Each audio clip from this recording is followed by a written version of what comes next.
Assalamualaikum warahmatullahi wabarakatuh. Selamat pagi. Pagi. Udah lama nggak gitu. Udah lama. Iya, nah, kemarin nggak pakai itu. Iya, kenapa? Kurang kuat jadi. Oke, masih balik lagi di Native Entertain bareng gue Eri. Gua Wahyu. Oh, Salah. oke. Balik lagi bareng gue Eri. Gua Wahyu. Ulang. Balik lagi bareng sama gue Eri Dan gua Wahyu. di Native Entertain. Entertain. Ada gitu. Ada gitu ya.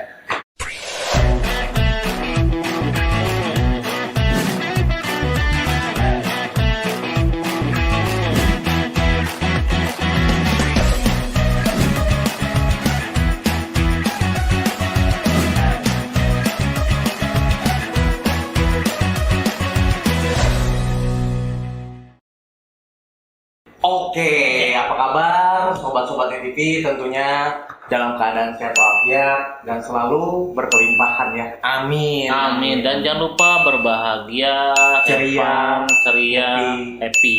Oh, sama semua sih Sama artinya ya. Nah, di episode kali ini kita mungkin membahas beda lagi dari yang kemarin. Pastinya dong. Jadi setiap kesempatan selalu beda. Selalu beda. Topik-topiknya nggak ada yang sama. Betul. Ya. Nah, tema kali ini yang akan dibahas adalah mengenai proteksi income untuk freelancer. Apakah butuh atau enggak nih? Yuk. Nah, oke. Freelancer itu apa, Ri? Freelancer. Freelancer itu orang yang bekerja tanpa ada keterikatan dengan perusahaan. Perusahaan. Gitu. Gitu. Bagi sebagian orang bilang freelancer, ini orang nggak ada kerjaan ya. Iya. Padahal nggak juga ya. Enggak juga. Nggak ada kerja tapi ada income. Ada income. Nah, freelancer.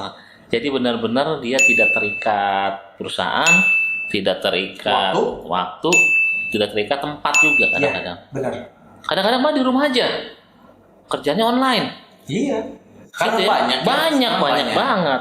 Nah, Contohnya apa? Contohnya realnya nih, pekerjaan freelancer nih. banyak. Contohnya main YouTube. Main YouTube, benar. Konten kreator. Bukan berarti kita Freelancer ya? Kita Iya. Iya. Nah, oke. Konten kreator, gamers ya. Gamers ya. Orang dulu kalau mama bilang, lu nggak ada kerjaan lu ya, main game mulu. Padahal dia main game, Itu kerjaannya income-nya ratusan juta bro. Kalau Iya. sekarang, Terus, apalagi banyak agen Agen. perumahan, agen asuransi. Banyak ya? Banyak. Sobat TV pasti juga tahu. Atau jangan-jangan tempatnya TV juga ada yang sebagai freelancer ya. Betul. Makanya episode kali ini tepat banget buat sobatnya TV. Oke, kita akan membahas Oke, kita bahas langsung, Ri. perlukah freelancer ini memiliki proteksi income. Nah, apa itu proteksi income? Kita udah sempat jelasin. Ya, sempat bahas ya. Udah sempat bahas. Ini lebih spesifik lagi. lebih detail Untuk lagi karena freelancer. untuk freelancer. Jadi asuransi yang macam mana nih? Oke. Kalau KTP Nupin gitu, macam mana? Kemana ya? Yang untuk freelancer, kan asuransi banyak ya asuransi. Banyak. Asuransi ada kerugian, ada asuransi kesehatan tadi. Iya. Tapi nah, ini yang freelancer apa kira-kira Yang menurut lo nih? dibutuhkan. Oke. Jadi yang dibutuhkan asuransi yang dibutuhkan untuk seorang freelancer yang pertama tetap ke basic asuransi kesehatan atau yang sempat dianjurkan sama pemerintah. Bukan yang sempat, yang memang sudah dianjurkan sama pemerintah adalah BPJS Kesehatan. Lebih diwajibkan sih. Ri. Diwajibkan itu. Jadi setiap warga negara Indonesia harus punya BPJS Kesehatan ya. Iya. Alasannya kenapa? Searching ya. Alasannya kenapa? Banyak gitu. Nah, apalagi yang namanya seorang freelancer nih. Nah, betul. Seorang freelancer, walaupun nggak ada keterikatan dengan perusahaannya, tapi kebanyakan sih seorang freelancer itu mereka mendapat job ya dari perusahaan biasanya Iya, nih. betul. Dia ada proyek khusus misalkan bikin apa gitu ya dari Iya. perusahaan dan itu ada deadline-nya. Nah, makanya nggak tahu sih biasanya seorang freelancer itu bekerjanya itu jauh lebih gesit sih, all out, lebih gesit dari karyawan. Makanya kalau tidak ditunjang oleh asuransi kesehatan yang baik, nah jikalau kesehatannya lagi menurun, dia butuh tiba-tiba harus masuk rumah sakit, dengan adanya asuransi kesehatan yang mumpuni ya, yang bagus, Betul. yang sempat kita bilang apa ya, sesuai tagihan, excharge itu ya, privilege, VIP, dan itu biasanya akan merogoh koceknya dalam banget untuk mendapatkan pelayanan yang kayak gitu, Ri. Betul. Dengan asuransi kesehatan itu aman. Dia tinggal tunjuk mau orang sakit mana aja, ya udah tinggal tunjukin kartu ya, kartu kesehatan.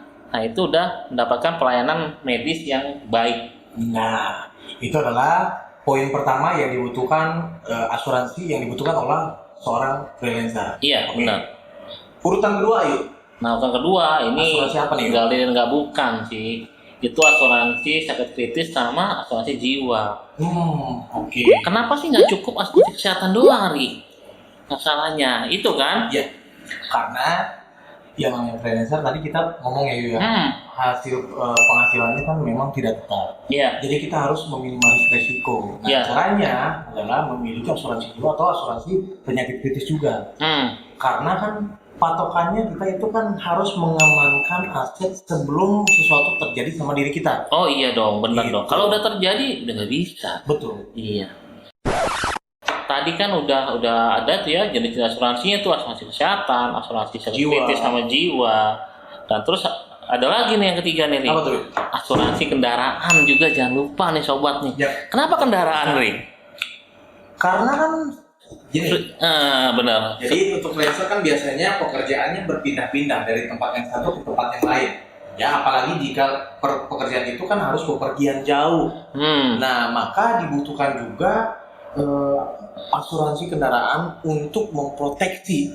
Iya. Gitu yuk. Jadi kan memang kan freelancer ya kebanyakan nggak semua ya, tapi kebanyakan mereka bekerjanya itu kan sesuai dengan kontrak job ya. Iya. Karena dibutuhkan tempatnya nggak cuma di situ doang. Bisa pindah keluar kota Bisa juga.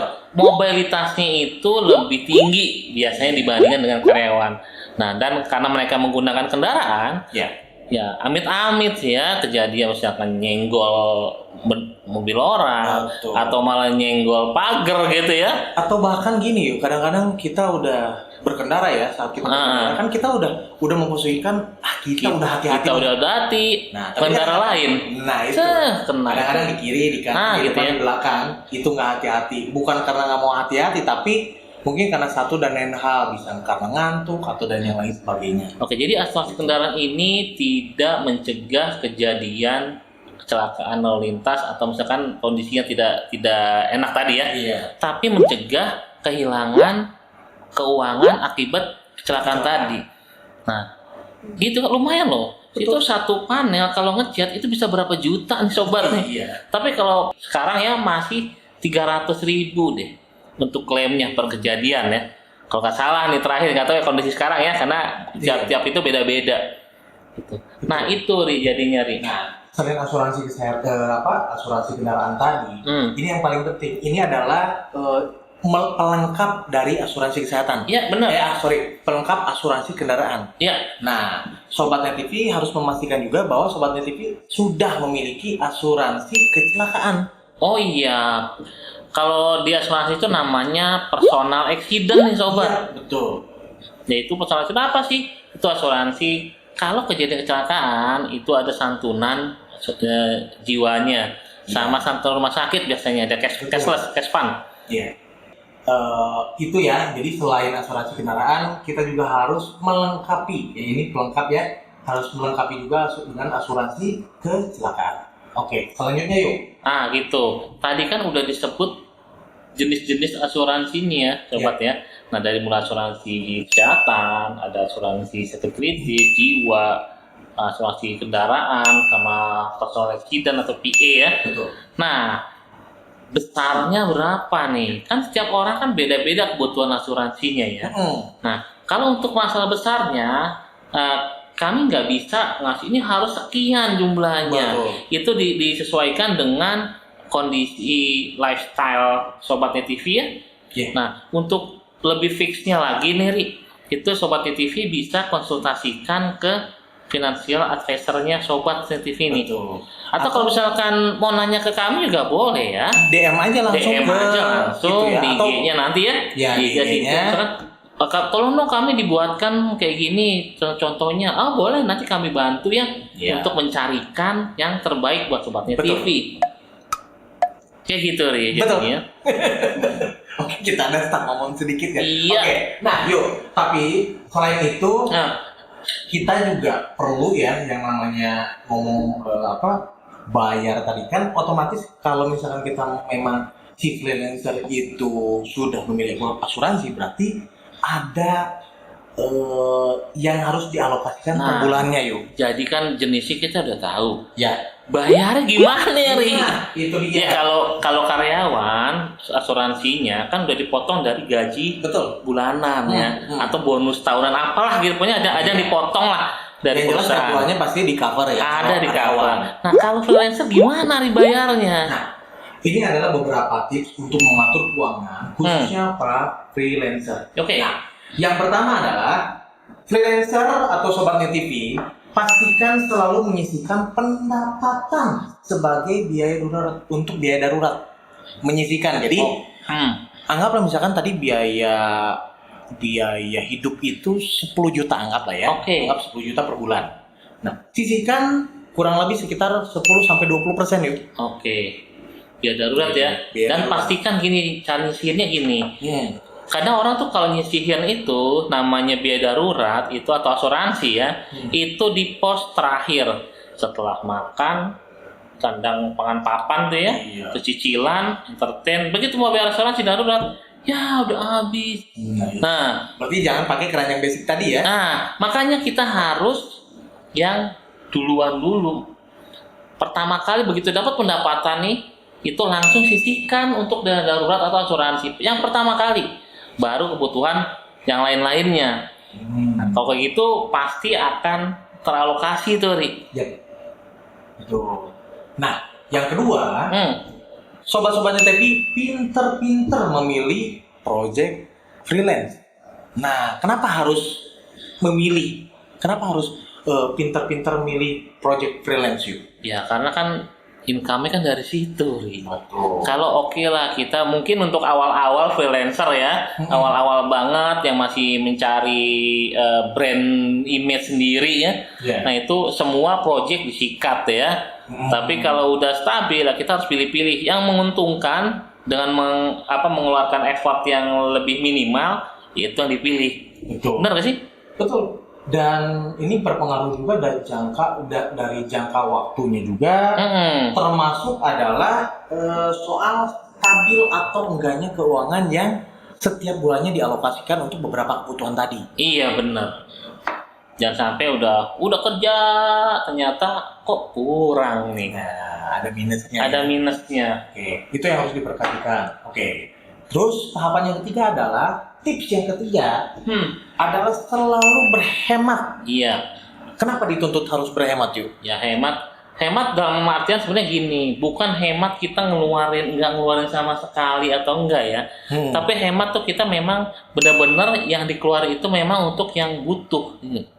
Yang urgent ya? Yang urgent aja. Misalnya gini, kita lagi pandemi nih, tiba-tiba kita aduh ini kayaknya nonton bioskop oke ya. Nah itu kan sebenarnya kan pertama dari segi safety-nya juga itu ya, dan juga sebenarnya kan bisa di rumah. Nah jadi itu maksudnya itu boros jatuhnya itu kan. Iya. Tapi kalau misalkan untuk saya pengen makan nih nggak apa-apa buat makan ya. Oke. Artinya berarti kapan dia punya kapan harus dia beli, kapan dia harus Tahan. Iya. gitu ya. Oke. Nah, tips yang keempat adalah selalu didahulukan kebutuhan primer. Nah, kenapa tuh kebutuhan primer harus didahulukan? Ya karena kan memang kebutuhan primer itu adalah kebutuhan yang kalau nggak dipenuhi, ya kita nggak bisa jalan nih kehidupannya nih. Kehidupan primer itu nggak cuma itu doang ya, makan, minum itu doang ya. Itu banyak ya, tadi biaya listrik masuk, termasuk biaya entertain. Entertain itu perlu di zaman sekarang, Ri.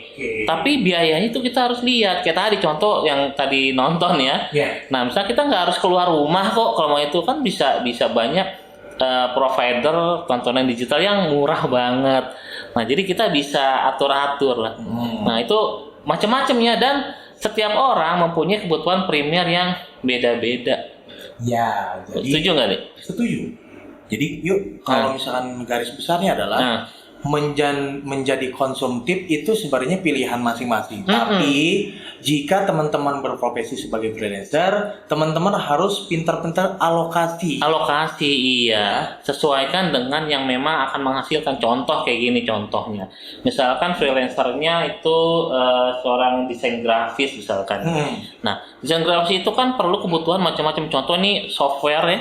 Software yang diperlukan kan mahal-mahal tuh. Oh, iya. Nah, itu walaupun mahal, itu bukan berarti boros, tapi itu adalah primer. Benar ya? Benar. Tapi kalau misalkan dia kerjaannya, contoh misalkan kayak saya nih, saya bukan seorang freelancer, saya beli software yang sampai mahal banget yang nggak kepake ya sama yang saya nih, yang menunjang saya ke itu kan, desain grafis kan, itu namanya boros, gitu. Bukan program primer. Makanya program primernya tiap orang tuh bisa jadi beda-beda. Intinya sobat-sobat TV harus bijak dalam mengeluarkan alokasi pendapatan, khususnya untuk para freelancer.